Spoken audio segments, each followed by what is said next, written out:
పరమేశ్వర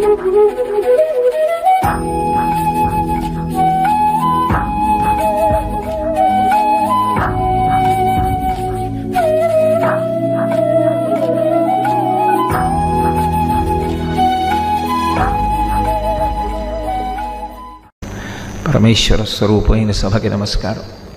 అత్యంత ఉపయుక్తమైనటువంటి కర్మ పునర్జన్మ, మన కంటి చేత చూడడానికి వీలు కానటువంటి పరబ్రహ్మం ఒకటి ఉన్నది. అది అనుగ్రహించిన నాడు అవతారంగా ఈ భూమి మీదకి దిగొస్తూ ఉంటుంది. ఒకనాడు అలా దిగొచ్చింది, అనేక అవతారాలు వచ్చాయి. వేదోద్ధారణ, మందరాభరణ, వృద్ధి, ధర్మ నిర్మాణ, ప్రహ్లాదత్రాణ, బలి ప్రతారణ, నృపాహంకార నిర్వాపన, వైదేవీ రమణ, ధనంజయ జయ వ్యాపార పారీణ, అక్షోణి దివ్యత్కరుణ, తమోహరణ, తండ్రి వెంకటేశ ప్రభో అని అనేక అవతారాలుగా ఈ భూమి మీదకి వచ్చాడు. అలా పరమాత్మ దిగి వచ్చిన నాడు మనం మన కంటితో చూడగలిగినటువంటి స్థితిని పొందుతున్నాం. కానీ ఇందుకలడందులేడని సందేహము వలదు చక్రి సర్వోపగతుండెద్దెందు వెదకి చూచిన అందందే కలడు దానవాగ్రణి వింటే అని ప్రహ్లాదుడు చెప్పినట్టు, అంతర్బహిశ్చ తత్సర్వం వ్యాప్య నారాయణ స్థిత, అంతటా నిండి నిబిడీకృతమైనటువంటి ఆ పరబ్రహ్మము ఇందులో ఉన్నాడు అందులో లేడు అని చెప్పడం సాధ్యం కానటువంటి పరమాత్మ. అందుకే శుకబ్రహ్మ భాగవతాన్ని ప్రారంభం చేస్తూ అంటాడు, హరిమయము విశ్వమంతయు హరి విశ్వమయుండు, హరిమయము కాని ద్రవ్యము పరమాణువు లేదు వంశ పావన వింటే అంటాడు. నెయ్యి పాల అంతటా వ్యాపించి ఉన్నట్లుగా అంతటా ఉన్నటువంటి పరబ్రహ్మము ఈ లోకములన్నిటినీ కూడా హేళగా సృజిస్తోంది, నిలబెడుతోంది, లయం చేసుకుంటోంది, మళ్ళీ పునః సృష్టి చేస్తోంది. ఆయన చేసినప్పుడు ఆయన కష్టపడడు. ఎవ్వడు సృజించు ప్రాణుల ఎవ్వడు రక్షించు త్రుంచు ఎవ్వడనంతుండెవ్వడు విభుడెవ్వడు వాడి విధమున మనుచు బెనుచు హేలారతుడై అని పరమహేళగా సృష్టి స్థితి లయ అనేటటువంటి 3 కార్యములను పరమాత్మ నిర్వర్తిస్తూ ఉంటాడు. ఈ చేసేటప్పుడు ప్రధానంగా ప్రాణులు 2 రకాలుగా సృజింపబడతాయి. ఒకటి స్థావరములు అని పిలువబడతాయి, రెండవ వాటిని జంగమములు అని పిలుస్తారు. స్థావరములు అంటే వృక్షాదులు, అవి కదలలేవు, ఎక్కడ పుట్టాయో శరీరం విడిచిపెట్టే పర్యంతము అక్కడే ఉంటాయి. ఒక మామిడి చెట్టు ఉందనుకోండి, ఉద్భూతము అంటారు, భూమిని చీల్చుకుని పైకొస్తుంది. ఆ చెట్టు చిన్న చెట్టుగా ఉన్నప్పుడు దాని ఆకులు తినడానికి ఒక మేక ప్రయత్నిస్తోందనుకోండి, తనను తాను రక్షించుకోవడం కోసం ఆ ప్రాంతాన్ని విడిచిపెట్టి వేరొక చోటుకి వెళ్ళిపోలేదు. ఎవరో గొడ్డలి పట్టుకొని వచ్చి దాన్ని నరకడానికి ప్రయత్నిస్తున్నాడు అనుకోండి, ఆయన నన్ను నరకడానికి వస్తున్నాడు కాబట్టి నేను దూరంగా తొలగిపోతాను అని వెళ్ళిపోయేటటువంటి అవకాశం దానికి ఉండదు. అది ఎక్కడ పుట్టిందో అక్కడే పెరగాలి, ఎక్కడ పెరిగిందో అక్కడే లయమైపోవాలి తప్ప కదలిక లేనటువంటి ప్రాణులు కొన్ని ఉంటాయి. ఆ కదలిక లేకపోవడంలోనే అవి పడేటటువంటి కష్టం అలా ఉంటుంది. స్థావరములు అంటారు వాటిని. రెండవ శ్రేణికి చెందినవి జంగమములు అంటారు. ఇవి కదులుతాయి. ఈ కదిలేటటువంటి ప్రాణులు 3 రకాలుగా సృజింపబడతాయి అని. ఒకటి దేవతలు, 2 మనుష్యులు, 3 తిర్యక్కులు. ఇందులో దేవతలు సుఖమనుభవించడానికి మాత్రమే సృజింపబడతారు. వారికి దుఃఖస్పర్శ ఉండదు, వారు ఎప్పుడూ సుఖాన్ని అనుభవిస్తూ ఉంటారు. రెండవ కోవకి చెందినవి తిర్యక్కులు. భూమికి అవి వెన్నుపం అడ్డంగా ఉండేటట్టుగా పుడతాయి, మళ్ళీ వెన్నుపం అడ్డంగానే పెరుగుతుంది తప్ప మళ్ళీ ఇలా నిలువుగా పెరిగేటటువంటి అవకాశం ఉండదు. అటువంటి ప్రాణులన్నీ తిర్యక్కులు, జంతువులు అందులోకి వస్తాయి. అవి దుఃఖాన్ని ఎక్కువగా పొందుతూ ఉంటాయి. వాటికి సుఖం తక్కువ, దుఃఖం ఎక్కువ. అసలు జీవితానికి భద్రతే కొరబడి ఉంటుంది. నేను ఇవాళ ఆహారం కోసం బయటికి వెళితే నేను వేరొకరికి ఆహారం అయిపోకుండా ఉంటాను అన్న ధైర్యం వాటికి ఉండదు. ఒక కోడి ఉందనుకోండి, బయటికి వచ్చి తన కాళ్ళ దగ్గర ఉన్నటువంటి ఆ తుక్కు చిమ్మి అందులో ఉన్నటువంటి క్రిములను తినేటటువంటి ప్రయత్నంలో నిమగ్నమై ఉండగా అది గ్రద్దకి ఆహారం అయిపోతుంది. తాను ఆహారాన్వేషణ చేస్తూ వేరొకరికి తాను ఆహారం కాకుండా బ్రతకగలననేటటువంటి నమ్మకం కూడా వాటికి ఉండదు. అందుకే భయం ఎక్కువగాను దుఃఖం ఎక్కువగాను ఉండేటటువంటి ప్రాణులు తిరియక్కులు. అందుకని వాటికి దుఃఖం. దేవతలకి కేవలం సుఖం. మనుష్యుల దగ్గరికి వచ్చేటప్పటికీ సుఖము దుఃఖము రెండిటినీ అనుభవిస్తారు. కేవలము దేవతల్లా సుఖాన్ని అనుభవించరు, కేవలము తిరియక్కుల్లా దుఃఖాన్ని అనుభవించరు.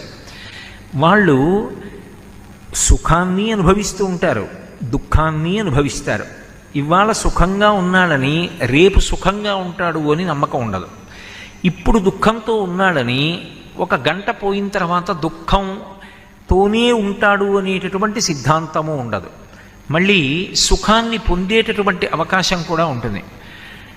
అందుకే రామాయణం సుందరకాండలో సీతమ్మ ఒక మాట అంటుంది, కళ్యాణీ బతకాదీయం లౌకికీ ప్రతిభాతిమా ఏతి జీవంతిమానందో నరం వర్ష శతాదపి అంటుంది.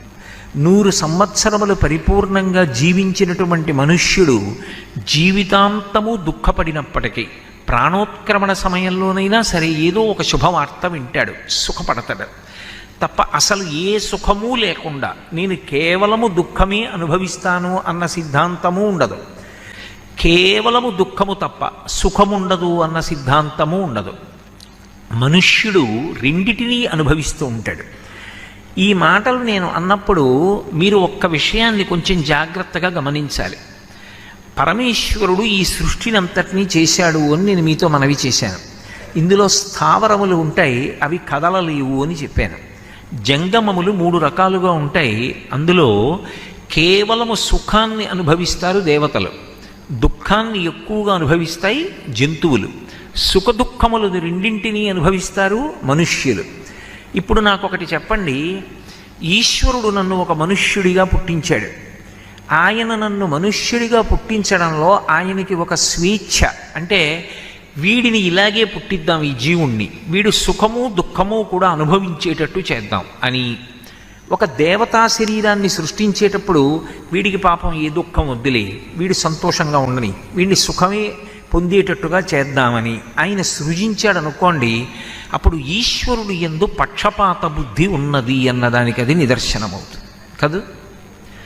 నన్ను ఇలా మనుష్యుడిగా సృష్టించి ఒక కుక్కని కుక్కగా సృజించి దేవతని దేవతగా సృజించి ఇలా ఎందుకు సృజించావు అని అడిగారు అనుకోండి, నా ఇష్టం అన్నాడు అనుకోండి ఈశ్వరుడు, నా ఇష్టం, నేను అలా సృజించాను, దాన్ని ఎక్కువ దుఃఖ పెట్టాలనుకున్నాను, కుక్క జన్మనిచ్చాను. నీకు సుఖం దుఃఖం కూడా ఇవ్వాలనుకున్నాను కాబట్టి నీకు మనుష్య జన్మనిచ్చాను. ఆయన్ని కేవలం సుఖపెట్టాలనుకున్నాను, దేవతా జన్మనిచ్చాను, అడగడానికి నువ్వెవరు అన్నాడు అనుకోండి. అప్పుడు 2 లక్షణములు గోచరిస్తాయి. ఒకటి, ఆయన నియంత. ఎందుకని అంటే ఎదుటివాడి ప్రశ్నకి సరి అయిన సమాధానాన్ని ఇవ్వడానికి ఆయన ఇష్టపడడం. 2, ఆయన యందు పక్షపాత బుద్ధి ఉంది. అందుకని కొందరిని దుఃఖపెడుతూ ఉంటాడు, కొందరిని సుఖపెడుతూ ఉంటాడు, కొందరిని సుఖ దుఃఖములు రెండూ ఇచ్చి చూస్తూ ఉంటాడు అని అన్వయం చేయవలసి ఉంటుంది. కానీ ఈశ్వరుని యందు పక్షపాత బుద్ధి ఉండేటటువంటి అవకాశాన్ని ముందు పక్కన పెట్టి మాట్లాడాలి. ఇప్పుడు అసలు ఆయనకి అటువంటి వాటితో సంఘం ఉండదు. మరి సంఘం లేనప్పుడు నేను మనుష్యుడిగా, వేరొక ప్రాణి కుక్కగా, వేరొకరు దేవతగా ఏ కారణానికి అవ్వవలసి ఉంటుంది అంటే ఎవరు చేసుకున్నటువంటి కర్మ చేత వారు ఆ శరీరాల్ని పొందుతారు. ఇప్పుడు కర్మ అనేటటువంటిది ఎంత శక్తివంతమైనటువంటి సాధనమైంది. భాగవతం 10వ స్కంధంలో కంసుడు దేవకీదేవిని వసుదేవుణ్ణి ఇద్దరిని రథం ఎక్కించి తీసుకెడుతున్నాడు. తీసుకువెడుతుండగా అకస్మాత్తుగా అశరీరవాణి పలికింది, తుష్టయగు భగిని మెచ్చగ ఇష్టుడవై రథము నడిపె దెరుగవు మీదన్ శిష్టయగు ఈతలోదరి అష్టమ గర్భంబు నిన్ను హరించుజుమీ అంది. ఎంతో సంతోషంగా చెల్లెలు బావగారు అని రథం ఎక్కించి తీసుకెడుతున్నావు, కానీ ఈమె యొక్క అష్టమ గర్భమునందు జన్మించేటటువంటి సంతానము నిన్ను సంహరిస్తుంది అంది. అనగానే ఇప్పటి వరకు నా చెల్లెలు బావగారు అని ఎంతో ప్రేమతో రథాన్ని నడుపుతున్నటువంటి కంసుడు రథం దిగి నా మృత్యువుకు కారణమైనటువంటి అష్టమ గర్భంలో సంతానాన్ని కనేటటువంటి వ్యక్తి ఈమె కనుక మూలాన్ని ఛేదిస్తాను, ఈమెని సంహరిస్తాను. ఈమెని సంహరిస్తే అసలు ఇంకా అష్టమ గర్భంలో బిడ్డ పుట్టారు, పుట్టకపోతే నాకు మృత్యు ఉండదు, అందుకని ఈమెని చంపేస్తానన్నాడు. అప్పుడు వసుదేవుడు అనేక విషయాలు మాట్లాడాడు. మాట్లాడుతూ ఒక విషయాన్ని మనవి చేస్తాడు. అది పురాణము కదూ, పురాణము వేదములో ప్రతిపాదింపబడినటువంటి విషయాన్నే మళ్ళీ ప్రతిపాదన చేస్తుంది. ఆయన వసుదేవుడు అంటాడు, కర్మములే మేలునిచ్చును, కర్మంబులే కీడునిచ్చు, కర్మంబులే సమస్త సుఖదుఖములకు కారణములు బ్రహ్మముకునైనన్, కర్మకుడవై యుండియు ఇతరులను తలవంగనేలా. నువ్వు చేసుకున్నటువంటి మంచి పనులు ఏ ఉంటాయో ఆ మంచి పనుల వలన సుఖాల్ని పొందుతావు. నువ్వు చేసిన చెడ్డ పనులు ఏ ఉంటాయో వాటి వలన దుఃఖములను పొందుతావు. నువ్వు చేసిన కర్మ ఏదో ఉంది గత జన్మలో, అది నీకు మృత్యువుగా వస్తోంది. ఇప్పుడు నువ్వు ఈమెని చంపుదానని ఆలోచన చేసినంత మాత్రం చేత నీ మృత్యువు రాకుండా పోతుందా? ఇంకా కొన్ని చెడ్డ పనులు చేస్తున్నావు. ఇప్పుడు చెల్లెల్ని చంపుతున్నావు. కాబట్టి ఎవరు చేసిన కర్మ వారికి ఫలితంగా వస్తుంది అని తెలిసినప్పుడు మళ్ళీ కొత్తగా కర్మ చేసే ప్రయత్నం ఎందుకు చేస్తావు? కొత్తగా ఎందుకు తప్పు చేస్తావు? చెయ్యకు అంటాడు. చేసిన కర్మ పునర్జన్మకి కారణమవుతుంది. ఇది సనాతన ధర్మంలో ప్రాణప్రదమైనటువంటి సిద్ధాంతం. నాకు జన్మనివ్వడానికి, అంటే నాకు పునర్జన్మనివ్వడానికి ఎవరు హేతువు అని అడిగారు అనుకోండి, భగవంతుడు హేతువు అని నిర్ధారించకూడదు. నేను ఏవి చేశానో ఆ చేసినటువంటి కర్మలే నేను ఉత్తరోత్తర ఎటువంటి జన్మని పొందాలి అన్నదానికి హేతువులవుతాయి. మొదటి విషయం. 2, నేను రాబోయే జన్మలలో ఎంత సుఖాన్ని పొందాలి, ఎంత దుఃఖాన్ని పొందాలి అన్నదానికి కూడా నేను చేస్తున్నటువంటి కర్మలే కారణమవుతాయి. ఇందులో మీరు విభాగం చేసినప్పుడు ఒక చిత్రాన్ని గమనించవలసి ఉంటుంది. ఈశ్వరుడు జంగమములను సృజించినప్పుడు, సరే స్థావర ప్రాణిని అలా ఉంచండి, దానికి కదలికే లేదు. ఈ జంగమములను అంటే కదిలే ప్రాణులను సృజించినప్పుడు ఒక చిత్రాన్ని అందులో సృష్టించాడు. ఒకటి తిరియక్కు. తిరియక్ అంటే పశువు. పశువుకి అసలు కర్మాధికారం లేదు. నేను ఇదిగో ఈ పని చేస్తాను అనడానికి, దానికి అలా సంకల్పం చేయడానికి కానీ, ఒక కర్మ చెయ్యడానికి కానీ దానికి అధికారం లేదు. నేను వెళ్ళి ప్రవచనం వింటానండి, దానికి అవకాశం లేదు. నేను అర్థం చేసుకుంటాను, అవకాశం లేదు. యజ్ఞయాగాది క్రతువులు చేస్తాను, దానికి అవకాశం లేదు. నేనేదో పుణ్యం సంపాదించుకుంటాను, దానికి అవకాశం లేదు. ఏదో కాకతాళీయంగా అనుకోకుండా దాని వలన ఏదైనా పుణ్యం జరగాలి తప్ప కర్మాధికారం మాత్రం దానికి లేదు. కాబట్టి అది కర్మ చేసి వృద్ధిలోకి వస్తుంది అని చెప్పడానికి ఇక సిద్ధాంతం లేదు. మరి అది ఏమనుభవిస్తుంది అంటే, గత జన్మలలో చేసుకున్నటువంటి కర్మల యొక్క ఫలితం ఏదనుభవించాలో అదొక్కటే అనుభవిస్తుంది అంతే. ఇగో ఇంత దుఃఖం పొందాలి అనుభవించేస్తుంది, ఇంత సుఖం పొందాలి అనుభవించేస్తుంది. దేవతలు వాళ్ళు దుఃఖం అనుభవించడానికి లేదు, వాళ్ళు సుఖం ఒక్కటే అనుభవిస్తారు. అందుకే వాళ్ళకి త్రిదశులు అని పేరు. త్రిదశులు అంటే పుట్టినప్పుడు 30 ఏళ్లలోపు ఉంటారు, పెరుగుతున్నప్పుడు 30 ఏళ్లలోపు ఉంటారు, శరీరాన్ని విడిచిపెట్టినప్పుడు 30 ఏళ్లలోపు ఉంటారు. తప్ప వాళ్ళ వయస్సు దాటరు, నిత్య యవ్వనులై ఉంటారు. కాబట్టి వాళ్ళు కొత్తగా కర్మ చేసేటటువంటి అధికారం వాళ్ళకి లేదు. ఒక యజ్ఞం చేశామనుకోండి, ఫలానా దేవత యొక్క అనుగ్రహం కావాలి అని కోరుకుంటాం. ఏదో ఇంద్రుణ్ణి ఉద్దేశించి ఒక యజ్ఞం చేస్తే ఇంద్రుడి యొక్క అనుగ్రహం చేత వర్షం పడాలి అని కోరుకుంటాం. ఇంద్రుడు ఎవరికి యజ్ఞం చేస్తాడు? అందుకని దేవతలు యజ్ఞం చెయ్యరు. దేవతలు ఇంకా పుణ్యకర్మలు చేసే అవకాశం లేదు.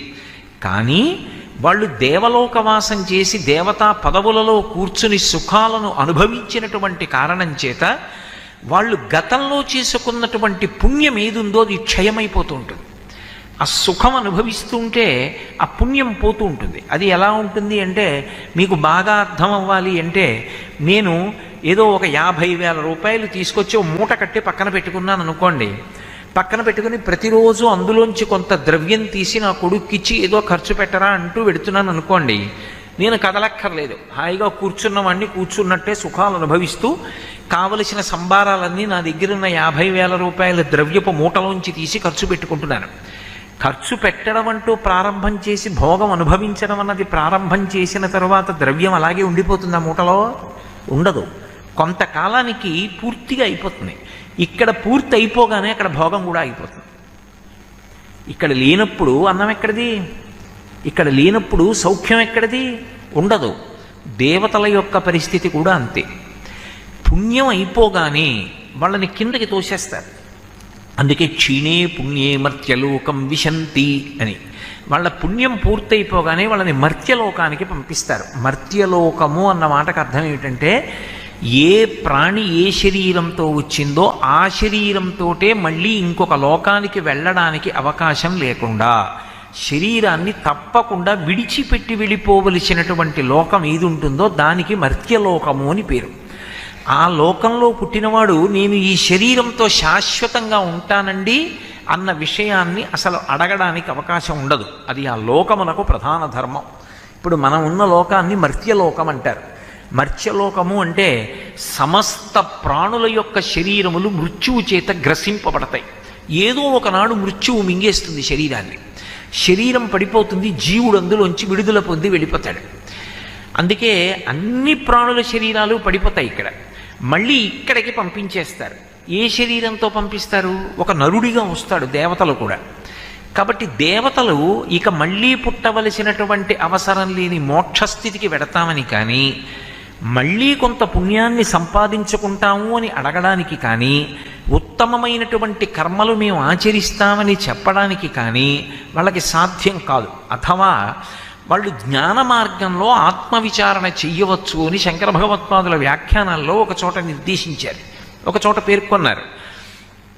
కానీ జంతువునాం నరజన్మ దుర్లభం, ఒక్క మనుష్య ప్రాణి విషయంలో మాత్రం ఒక అద్భుతం ఉంది.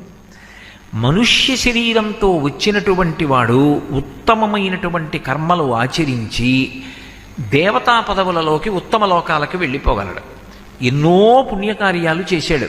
శరీరం విడిచిపెట్టిన తరువాత దేవతా పదవులలోకి వెడతాడు. అందుకే శతక్రతు వివాసీనం నాగరాజస్య మూర్ధని అంటారు రామాయణంలో. 100 యజ్ఞములు చేసిన వాడు ఇంద్ర పదవిలో కూర్చుంటాడు. చాలా పుణ్యం చేశాడు, ఆయన్ని తీసుకెళ్లి దేవతా పదవిలో కూర్చోబెడతారు. ఆయన కూర్చున్న ఉత్తరక్షణం నుంచి ఆయన చేసుకున్న పుణ్యం అయిపోవడం కూడా మొదలుపెట్టేస్తుంది. ఇప్పుడు ఉత్తమమైనటువంటి కర్మలను ఆచరించి పుణ్యాన్ని సముపార్జన చేసి దేవతా పదవులలో కూర్చునేటటువంటి అధికారం మనుష్యుడిదే. భగవంతుడు మనుష్య శరీరాన్ని ఇచ్చాడు కదా అని అన్ని ప్రాణులలో ఉన్నటువంటి విభూతులను తనవిగా మార్చుకుని సుఖాన్ని అనుభవించి ఉత్తమ కర్మలు ఏవీ ఆచరించకుండా పాపకర్మలు ఆచరించి చిట్ట చివర శరీరాన్ని విడిచిపెట్టిన తరువాత కొన్ని కోట్ల జన్మలు మళ్ళీ తిరియక్కుగా వెళ్ళిపోయేటటువంటి అవకాశం ఉన్నవాడు కూడా నరుడే. ఎందుచేత చలిగా ఉందనుకోండి, ఒక గొర్రె తాలూకా చర్మాన్ని తీసి నేను కప్పుకుంటాను. గొర్రె కొత్తగా ఏం కప్పుకోదు, దానికి పరమేశ్వరుడు అటువంటి చర్మాన్ని ఇచ్చాడు, దాని మీద ఊలు ఉంటుంది. అది అటువంటి చర్మంతో ఉండి చలికి తట్టుకుంటుంది. నేను ఆ చర్మాన్ని తీసి నేను కప్పుకుంటాను.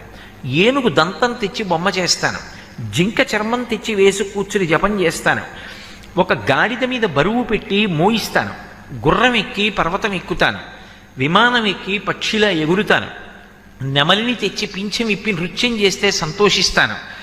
మిగిలిన ప్రాణుల యందు ఏ విభూతులున్నాయో ఆ విభూతులన్నిటినీ నావిగా చేసుకుని సుఖాన్ని అనుభవించగలిగేటటువంటి శక్తి కలిగిన వాడు నరుడు.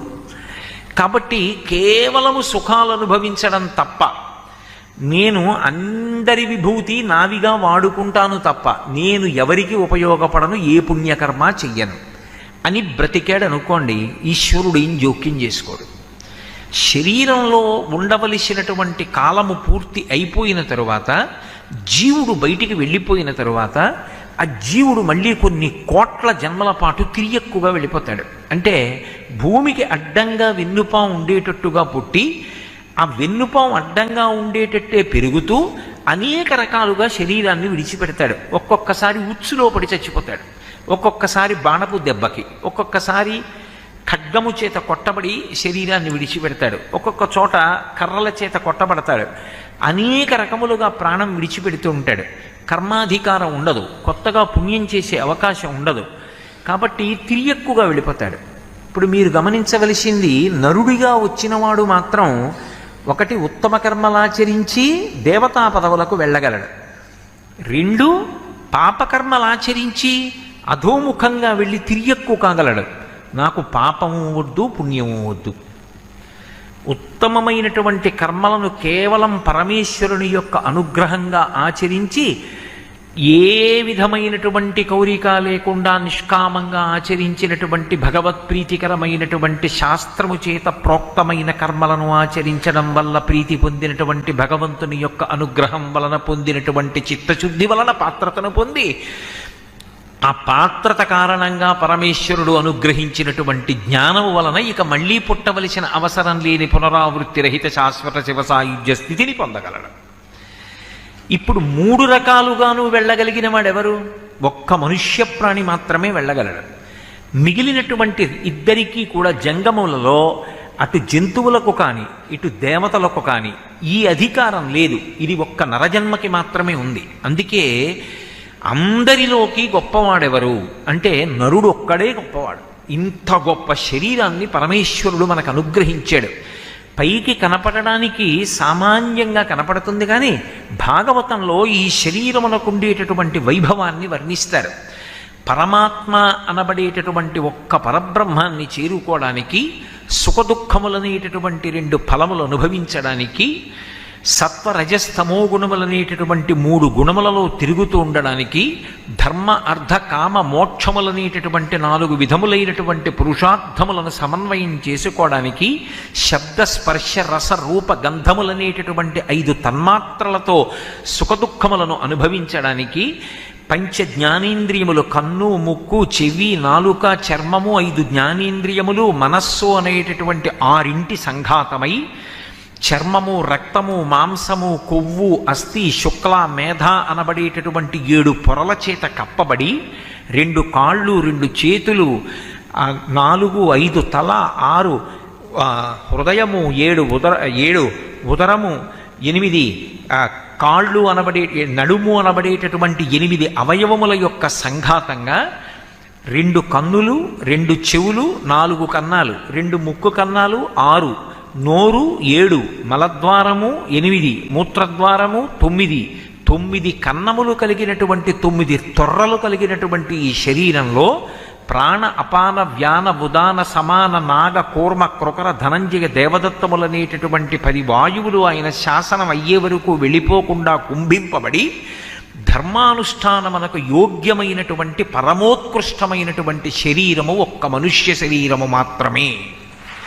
అంత అద్భుతమైనటువంటి శరీరాన్ని నిర్మాణం చేసి పరమేశ్వరుడు ఈ శరీరానికి ఈశ్వరుడిచ్చినటువంటి ప్రత్యేకమైనటువంటి విభూతులు 3 ఉంటాయి. మొట్టమొదటిది ఏది అంటే స్వరపేటిక. 84 లక్షల జీవరాశులలో 83,99,999 ప్రాణులకు స్వరపేటిక లేదు. అందుకే అవి భగవన్నామమును పలకలేవు. శ్రీరామ ఆ నామం ఎంతో గొప్పది. ఒక్కసారి నువ్వు మోక్షానికి వెళ్ళిపోతావు అన్నా సరే ఒక కుక్క శ్రీరామ అనలేదు, ఒక గుర్రం శ్రీరామ అనలేదు, ఒక ఎద్దు శ్రీరామ అనలేదు. కానీ స్వరపేటిక ఉంది కాబట్టి నేను మాత్రం భగవన్నామాన్ని పలకగలను. నేను అన్నప్పుడు నేను నరులందరి గురించి మాట్లాడుతున్నాను. భగవన్నామం పలకడానికి యోగ్యమైనటువంటి స్వరపేటికని పొంది ఉండడం ఒక ఎత్తు, కానీ భగవన్నామం పలుకుదామన్న ఉత్సాహాన్ని పొందడం, ఈ శరీరానికి ఇంత గొప్ప సాధనం ఒకటి ఉంది అని గుర్తెరగడం ఒక ఎత్తు. ఆ గుర్తెరగడం అనేటటువంటిది లేదనుకోండి, అప్పుడు నరశరీరంలో ఉండే ఉపయోగం ఏమిటి? శంకర భగవత్పాదులు శివానంద లహరి వేస్తూ ఇదే ప్రశ్నేస్తారు. నరత్వం దేవత్వం నగవన మృగత్వం వశకత పశుత్వం కీటత్వం భవతు విహగత్వాది జననం సదాత్వత్పాదాబ్జ స్మరణ పరమానంద లహరీ విహారాసక్తం చేద్రూతయమిహ కింతేన వపుషా అన్నారు. వపుషా అంటే శరీరం. ఈశ్వర, నేను నరుడున, దేవతన, పర్వతాన్న, ఈగన, దోమన, ఎవరికి కావాలి? శరీరం ఏదైతే ఎవరికి కావాలి? భగవంతుని యందు భక్తి కలిగిన వాడనా? ఆ భక్తి అంటూ ఉంటే నీకు భగవంతుడు ఇచ్చినటువంటి అద్భుతమైనటువంటి ఉపకరణం ఏది తెలుస్తుంది. అది లేదు అయ్యో ఈ ఇంత గొప్ప ఉపకరణం ఉంది, ఈ ఉపకరణాన్ని పెట్టి నన్ను నేను ఉద్ధరించుకోవాలి. ఉద్ధరేణాత్మనాత్మానం అంటాడు గీతాచార్యుడు. ఎప్పుడో నా ప్రాణం పోతుంటే నా కొడుకు నా ఎడమ చెవిలోకి వచ్చి నారాయణ నారాయణ నారాయణ అని తులసి నీళ్లు పోయడం ఏమిటి? నేను బ్రతికుండగా చెప్పుకుంటాను భగవన్నామాన్ని.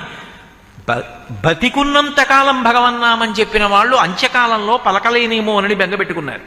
బ్రతికియున్నన్నాళ్ళు నీ భజన తప్పను కాని మరణకాలమునందు మరతునేమో ఆవేళ యమదూతల అగ్రహంబున వచ్చి ప్రాణముల్ పెకలించి పట్టునప్పుడు కపవాత పైత్యముల్ కప్పగా శ్రమచేత కంపముద్భవమంది కష్టపడుచు నారాయణాయంచు నా జిహ్వతో నిన్ను పిలుతునో శ్రమచేత పిలువలేనో నాటికిపుడి నీనామశ్రవణ చేతు చెవినిడవయ్య భూషణ వికాస శ్రీధర్మపుర నివాస దుష్ట సంహార నరసింహ దురిత దూర నాటికిప్పుడే నీ నామస్మరణ చేతు, నీ నామాన్ని పలుకుతున్నాను వినవయ్యా.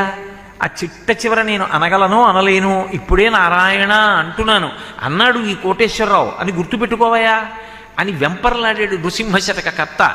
అందుకే భగవన్నామం నేను పలుకుతాను కాదు, అది కూడా భక్తి ఉండి పలికించాలి. లేనినాడు ఏమవుతుంది? అహంకారానికి పనికొస్తుంది. ఏదో ఒక విభూతి దీనికి అంటకడతాడు తీసుకొచ్చి. నేను పొడుగ్గా ఉన్నాను, ఇలా చెయ్యేసుకుంటాడు. నేను చాలా అందగాడిని, నాకు 4 పద్యాలు వచ్చు, నాకు 4 శ్లోకాలు వచ్చు, నా దగ్గర డబ్బు ఉంది, నేను అందంగా ఉంటాను. ఇలా ఇలా చూపించిన ఈ శరీరం కాలి దగ్ధం అయిపోతుంటే వెంట్రుకలు ఊడిపోయి దూరంగా ఎగిరిపోతాయి. ఇందులోంచి నెత్తురు గడ్డ కట్టి ముద్దలు ముద్దలుగా భూమిలోకి ఇంకిపోతుంది. ఎక్కడైనా ఒక ఎముక మిగిలిపోతే కుక్క నోట కరుచుకుని ఎత్తుకుపోతుంది. ఏమిటి ఇలా చూపించిన ఈ శరీరం? అసలు దీంట్లోకి రావడం ఎంత గొప్ప విషయం. ఇందులోకి వచ్చినప్పుడు అసలు దీన్ని సద్వినియోగం చేసుకోవడం అంటే ఏం చెయ్యాలి అన్నదాని గురించి ఆర్తి ఒకటి ఉంటే, అయా నాకున్న ఉపకరణములేమి, నరజన్మ ఎందుకు గొప్పది, నాకేం ఉపకరణం ఉంది అని మొదటి ప్రశ్న వస్తుంది. నీకు ఈశ్వరుడిచ్చిన మొట్టమొదటి అమోఘమైన ఉపకరణం స్వరపేటిక. దానితో భగవన్నామాన్ని పలకవచ్చు.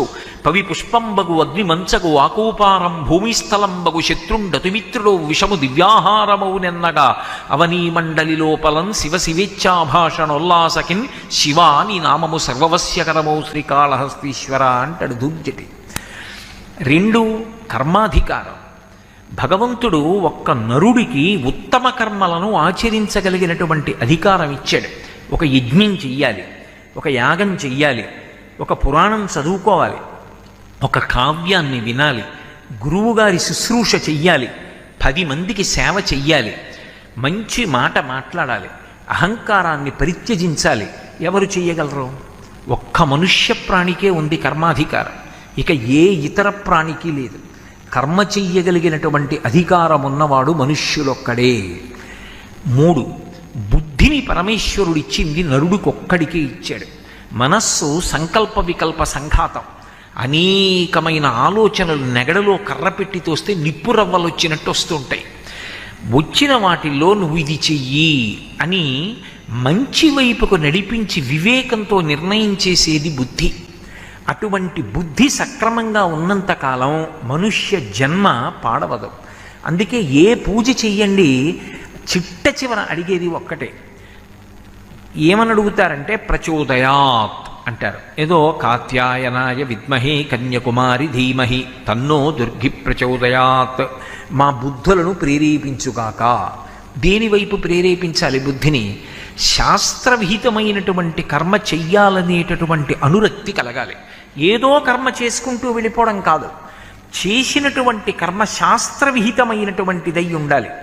అలా శాస్త్రం చెప్పినట్టుగా ఎవడు కర్మాచరణం చేస్తాడో వాడు చిట్ట చివరికి చేసుకున్న కర్మల నుంచి కూడా విముక్తి పొందుతాడు. ఇక మళ్ళీ జన్మ ఎత్తవలసినటువంటి అవసరం ఉండదు.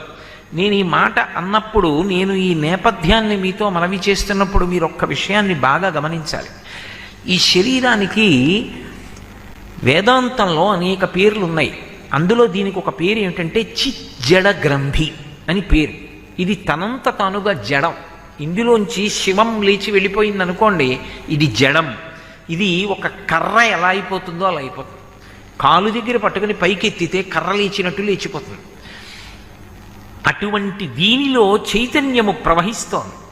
ప్రవహిస్తోంది కాబట్టి దీనికి ఒక విలువ, ఒక గౌరవం, ఒక అధికారం, ఒక పని చెయ్యగలిగినటువంటి శక్తి ఏర్పడింది. దీపం ఉండగా ఇల్లు చక్క పెట్టుకో